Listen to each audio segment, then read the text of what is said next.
Sa nakaraang video ay natapos tayo kung saan ay nang tignan naman nila si Wusang na papalapit, ay malakas naman na sinabi nito sa kanila na may mga puwersang nagawang sundan siya, sa nangyari ay nabigla naman dito ang dalawa. Sa kinaroroonan naman ng ating bida, ay matagumpay naman silang nakarating sa kinaroroonan ng Divine Physician, at nang makita ito ng batang babae ay hindi naman ito makapaniwala sa sinapit ni Wei, at tinatanong kung anong nangyari sa kanya.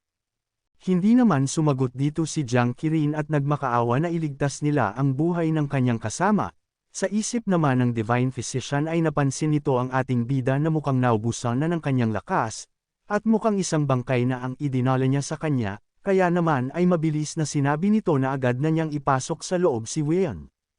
Matapos na may pasok ang babae, ay agad naman siyang inilagay sa isang higaan. Sinabi ni Jiang Qirin na mayroon itong malalim na pagkakasugat sa itaas na bahagi ng kanyang katawan, at ang manggagamot na gumamot sa binatang si Baekhyun, ay nagawa lamang na pakalmayan ang katawan ng dalaga.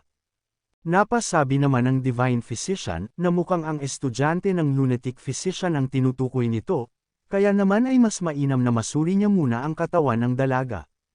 Matapos na maaalis ang benda na nakalagay sa katawan nito, ay nagulat naman ang Divine Physician, at namamangha dahil sa nagawa pa din itong mabuhay ng matagal sa sugat na mayroon ito, dahil doon ay sinabi niya kay Jiang Qirin na mabuti na lamang at madaling nilunasan ang pagkakasugat nito, ngunit hindi maganda ang kanyang lagay.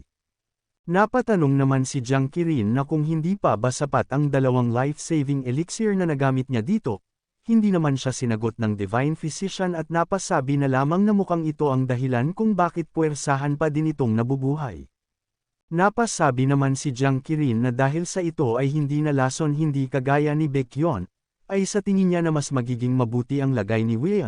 ngunit pinaalalahanan naman siya ng Divine Physician na kahit pa ganun ay ang babaeng ito ay hindi pamilyar sa kahit na anong martial arts. Sabi pa nito na maaari na sana siyang mamatay noong oras na nakatanggap siya ng pinsala, ngunit may matindi itong kagustuhan upang mapanatiling buhay pa siya.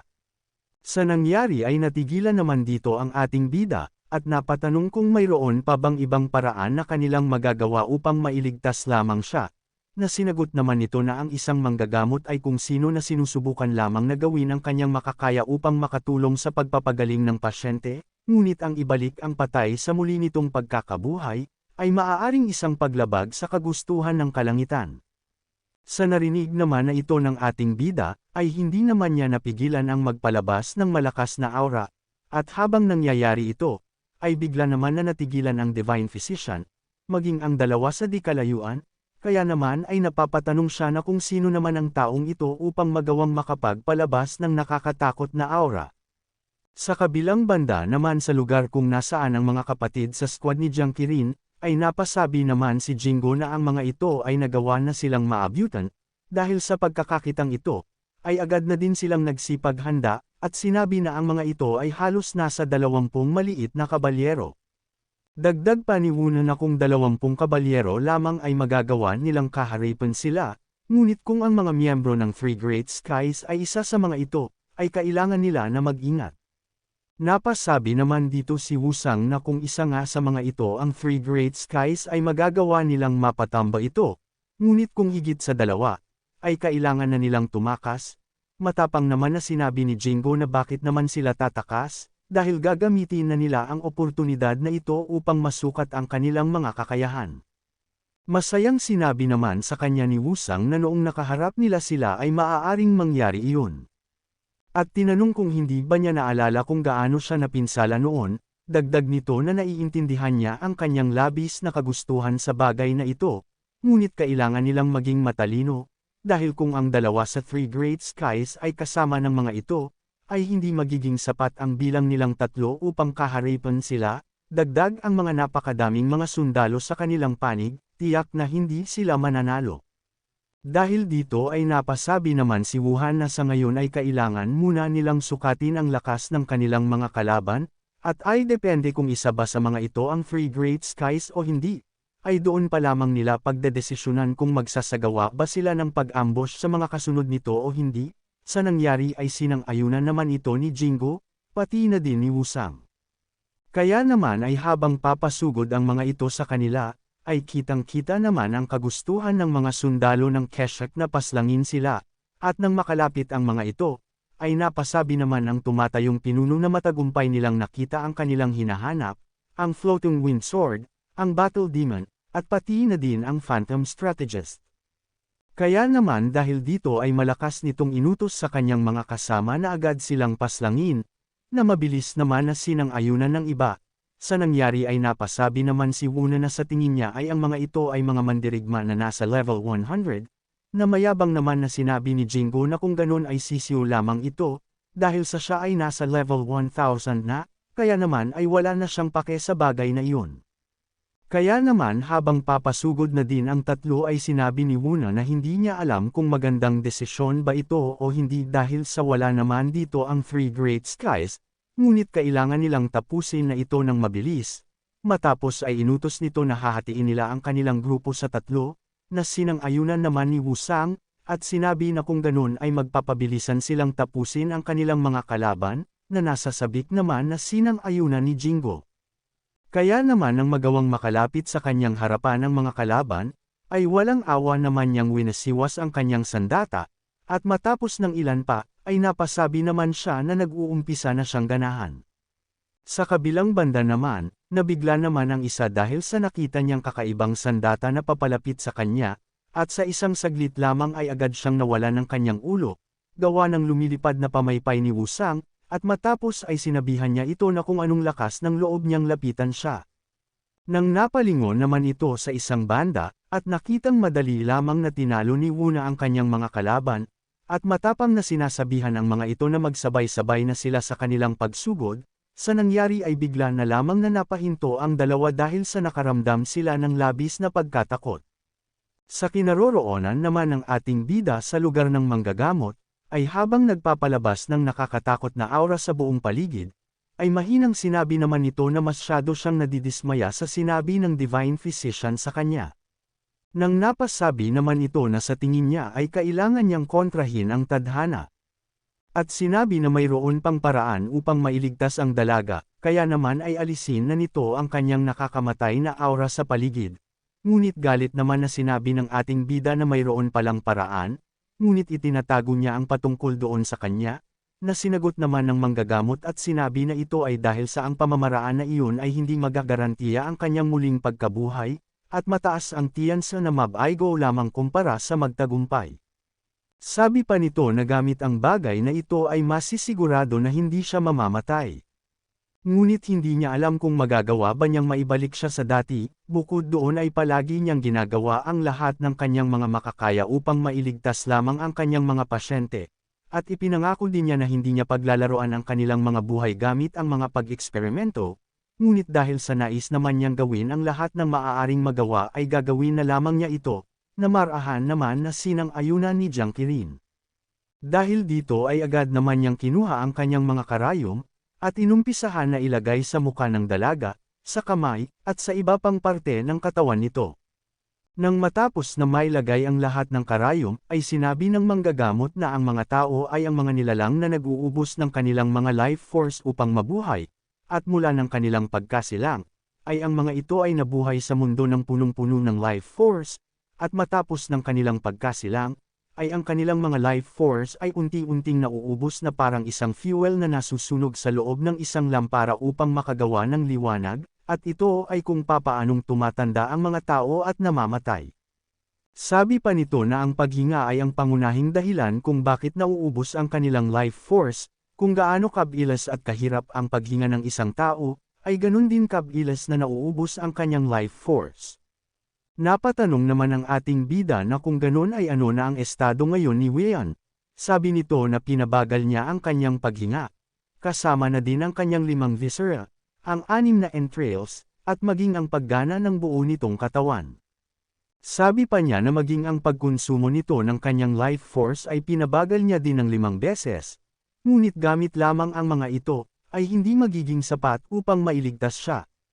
Nang bigla naman na natigilan si Jiang Qirin, nang may iniabot ito sa kanya at inutusan na kainin, sa pagtataka ng ating bida, ay sinabi ng manggagamot na kung hindi ba naging mahirap ang ginawa nitong pagtitiis at pinsalang kanyang natamo sa pagpunta lamang sa kanya, kaya naman ay ang pil na kanyang ibinigay ay may pagpapagaling na kapangyarihan kaya naman ay kailangan niyang ikonsumo ito kaagad. Dahil doon ay agad naman na isinubo ito ng ating bida, at agad na nagpasalamat, matapos ay inutusan naman siya ng manggagamot na buhati na nito ang katawan ng dalaga at sumunod sa kanya, dahil sa magtutungo sila sa lugar kung saan niya ito gagamutan. Pero bago yan, ay nais ko muna kayong ipakilala sa isang investment site na kung saan ay kikita ka ng passive income sa loob ng 60 araw. Sa halagang 300 ay maaari ka ng magkaroon ng passive income na 126, at ito ay sa loob ng 2 buwan, araw-araw, safe, legit, kayang ito at subok na subok ko na mismo, paldo garantisado, kaya naman kesa ipang scatter mo yan bakit hindi mo na lang i-invest? Sure 10 times pa ang panalo, kaya naman kung interesado ka ay ilalagay ko na lang sa description at comment section ng link. Maraming salamat. Sa kinaroroonan naman ng mga kapatid sa squad ng ating bida, ay nagpapatuloy ang mga ito sa kani-kanilang pakikipaglaban. Nang natigilan naman ang isa habang pinagmamasdan ang nangyayari sa paligid, at napasabi na totoong malalakas ang mga miyembro ng Crimson Dragon Cavalry, kaya naman nang makita niyang papasugod sa kanya ang isa, ay nakaramdam naman ito ng labis na pagkatakot.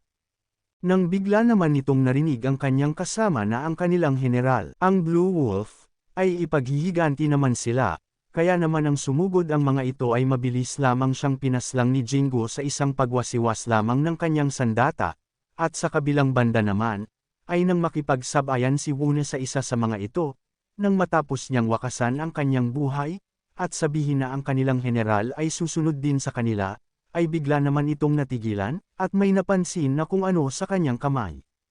Napasabi ito sa kanyang sarili na daplis lamang ang isang ito, ngunit hindi niya maisip na magagawa siyang mapatamaan sa isang labanan na dapat ay hindi. Kaya naman nang mapatigil ito, ay napasabi siya na mayroon siyang hindi magandang nararamdaman sa bagay na ito, nang bigla naman siyang napansin ng kanyang mga kasama, kaya naman ay tinanong nila siya na kung may ano bang maling nangyayari sa kanya. Sinabi naman ni Wuna sa mga ito na wala lamang iyon, at magaling ang kanilang ginawa, kaya naman ay kailangan na nilang umalis upang magawang umabot sa karwahe ng mga miyembro ng Storm Inn. Nagsabi naman ng suhestyon si Wusang na dahil sa pinaghahabol sila ng mga ito, ay hindi ba mas mainam na hantayin na lamang nila ang iba pa dito, na hindi naman sinang-ayunan ni Wuna dahil sa maaaring ang karwahe ang tinatarget nila, at kung maghihiwalay-hiwalay sila, ay maaaring maging isang malaking panganib ito, hindi lamang sa kanila at maging sa mga miyembro ng Inn, bukod pa doon ay nakakaramdam din siya ng hindi maganda sa sitwasyon. Dahil sa narinig ng dalawa ay sinang-ayunan na lamang nila ito, at nagdesisyon na magtutungo na lamang sila sa kung nasaan ang karwahe.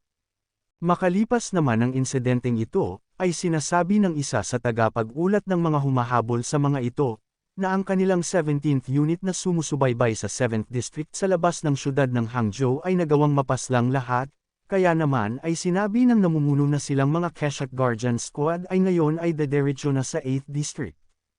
Sa kinaroroonan naman ng ating bida sa isang liblib na lugar sa kabundukan, ay nang magawa nilang makarating sa lugar, ay bigla naman siyang napahinto at napatanong sa manggagamot na kung anong klaseng lugar naman ito. Hindi naman siya nito sinagot at nagpatuloy lamang sa kanilang paglalakad, at nang makapasok ay napasabi naman ang ating bida sa kanyang sarili na ang kuwebang ito ay labis na malaki sa loob. Nang bigla naman na sinabi ng matanda na ito ay ang Dragon's Cave, kung saan ang cold chi ay normal na nagtitipon, nang may napansin naman ang ating bida habang sa pagpapatuloy nila, at ito ay ang nanunuot na lamig sa kanyang buto. Nang sinabi naman ng manggagamot na ang mga halaman ay kalimitang namumuhay sa mga madidilim at malalamig na lugar at nagagawang makakuha ng cold energy, kaya naman ay ang lugar na ito ay walang pinagkaiba para sa kanya bilang ang kanyang tahanan ng kanyang mga kayamanan, ngunit sa ngayon ay para lamang itong silid gamutan para sa dalaga. Nang bigla naman na napahinito si Jiang Qirin, dahil sa mayroon siyang nakitang maliit na sibol sa di kalayuan, kaya naman ay tinanong niya ang matanda na kung bakit naman mayroong sibol sa loob ng isang ice cave. Sinabi naman ng manggagamot na ito ang dahilan kung bakit sinasabi ng ilan na ang pagpapataas ng kanilang cold energy ay ginagamitan ng tubig, at ang pagpapababa naman ng kanilang warm energy ay sa pamamagitan ng apoy, ang prinsipyo kung saan ang kanilang cold energy na orihinal na mababa, at ang kanilang warm energy ay tumataas. Sabi pa nito na kung ang kanyang cold energy ay nasa itaas ng kanyang ulo, at kung susundin ang batas ng kalikasan, ay ang kanyang enerhiya sa katawan ay normal na maghahalo at magagawa mong makamit ang estado ng Taiji. Nang napatanong naman ang ating bida na kung kailan ito uumpisahan ang panggagamot sa dalaga, na sinagot naman ng matanda at sinabi na ang pagsuri niya muli sa katawan ng dalaga ay aabutin ng matagal, kaya naman ay agad nang inutusan nito si Jiang Qirin na ilagay na si Wei Yan sa tubig, na agad naman na sinunod ng ating bida. Nagsimula naman ang Divine Physician sa kanyang gagawing pagsuri sa katawan nito, at nagsimulang maglabas ng kakaibang liwanag mula sa kanyang katawan, na maya-maya naman ay may magkahiwalay na liwanag ang nabuo sa magkabilang kamay nito, at marahan na inilagay sa katawan ni Wei Yan. Sa nangyari ay nagkaroon naman ito ng epekto sa babae, at habang nagaganap ito, ay hindi naman makapaniwala ang ating bida sa nasasaksihan ng kanyang mga mata, dahil nang magsanib ang dalawang magkaibang ilaw na nahuhulog mula sa itaas, ay lumikha naman ito ng kakaibang liwanag sa katawan ni Wei Yan. Sa nangyari ay napatanong naman sa kanyang isip si Jiang Qirin na kung ito na ba ang tinatawag nilang paghahalo ng yin at yang.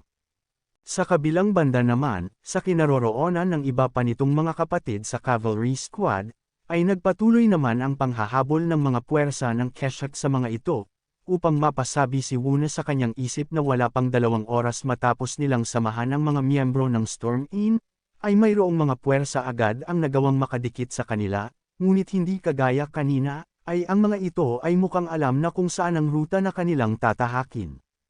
Sabi pa nito na mukhang lubusan na nagawa nilang barikadahan ang kanilang likudan, gilid at harapan, at ang espasyo na mayroon sila ay lumiliit na.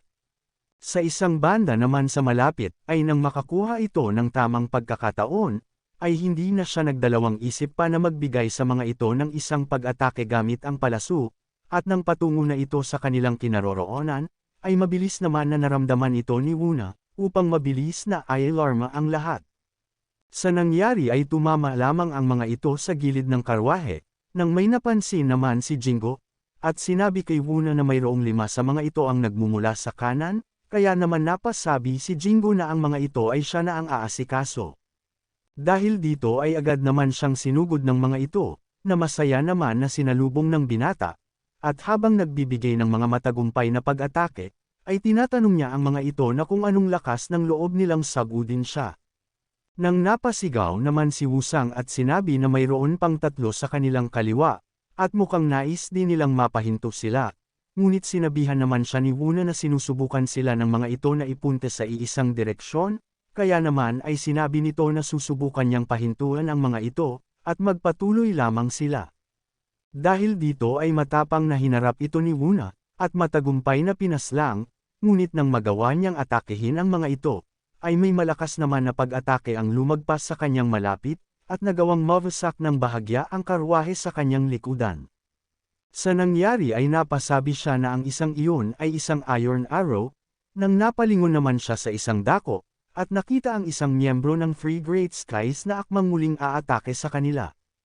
Kaya naman nang bitawan na nito ang kanyang mga palaso, ay mabilis naman na hinaranggan ito ni Wuna, ngunit sa di inaasahan ay may isang palaso naman ang nagawang makalusot sa kanya, at matagumpay na tumama sa karwahe. Hindi naman makapaniwala si Wuna sa nangyari, dahil sa himalang hindi tumama ito sa binatang si Wunshan. Sa nangyari ay nakahinga naman ito ng maluwag, ngunit sinabi ni Wusang na maya-maya lamang ay ang ibang mga miyembro ng Three Great Skies ay magpapakita na din dito. Dahil dito ay sinabi naman ni Wuna na kung magpapatuloy pa sila ng isa pang oras ay magagawa na nilang maabot ang tulay. Sa isip nito na kapag nagawa na nilang makatawid sa tulay, ay ito na ang Anhui Province, at ang ibig sabihin lamang nun ay hindi na sila pa magagawang mahabol ng mga ito. Matapos ay sinabihan naman nito ang kapatid ni Namgang Hyu na kailangan na nilang magpaiwan sa mga ito, at sinabi na kahit ano pa man ang mangyari, ay kailangan nilang hindi pansinin ang kanilang makikita, at magpatuloy na lamang sa pagtakas. Sa pagtataka ng babae ay tinanong nito na kung ang ibig sabihin ba nito ay magpapaiwan silang 3 at kakalabanin ang malaking puwersang humahabol sa kanila, na sinang-ayunan naman ni Wuna at sinabi na ito ay upang magawang mailigtas ang pamilya ng kanilang nakakatandang kapatid sa squad na si Jiang Qirin, kaya naman ay kailangan nitong manatili sa karwahe at protektahan ang mga ito. Matapos ng ilang sandali ay agad naman na nagdesisyon ang tatlo na bumalik na, at dahil dito ay sinabihan naman sila ng kapatid ni Nam Gang-hyu, na ingatan nila ang kanilang mga sarili at sikapin na mabuhay. Kung nais mo na masubaybayan ang mainit-init na kabanata ay yupon lang ang notification bell pagkatapos mo na mag-subscribe.